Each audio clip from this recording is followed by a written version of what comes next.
We're joined now by someone who is recovering from coronavirus. Ahmed Hassan left hospital on Friday night and is now quarantining in a room at his parents' home.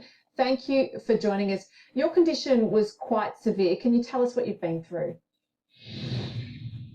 Thank you, Jackie, and it's good to be with you and your viewers this afternoon. Look, I went and faced, I think, the full brunt of COVID-19, and it was within hours of feeling the symptoms. I was in hospital in an emergency ward, being looked after doctors in the infectious disease control team, and I was placed in a ward where it said ISO.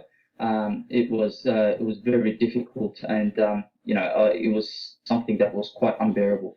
And you've got type 1 diabetes, but you're only 23 years old. That's very young. Did you expect your symptoms would be so severe? No, I didn't. I thought I am young at 23, and I'm fit and able, and quite capable to do a lot of things. And the last thing I thought was, this virus is going to get me. Look, I've been, following the advice, and hand sanitizing, keeping hygiene, and ensuring that social distancing is happening at all times. But to get it was quite difficult, and I don't want anyone to go through this. So what is your advice to people, particularly those from multicultural communities?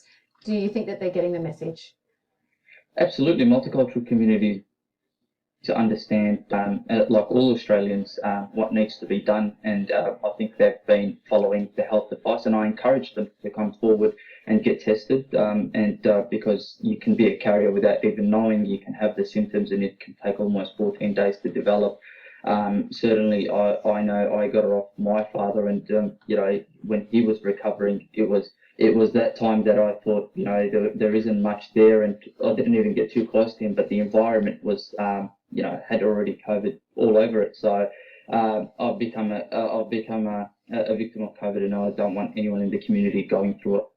And do you know how your father caught it? Did you perhaps think that because you were young, you wouldn't catch it from him?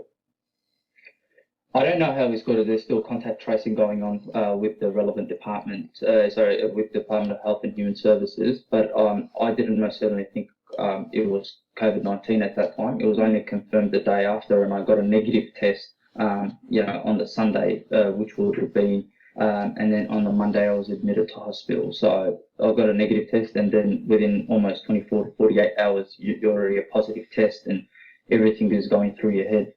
And how are you feeling today? I feel much better. Recovery has been great. I'm very, very thankful to the Royal Melbourne Hospital team. They've been an absolute, team that's very, very. I'm very, very grateful to them. They've supported me for a number of days last week, being placed into hospital very much. Yeah, they're doing a remarkable job, and we wish you all the best with your recovery, and thank you again for your time this afternoon. No worries, Jackie. Thank you.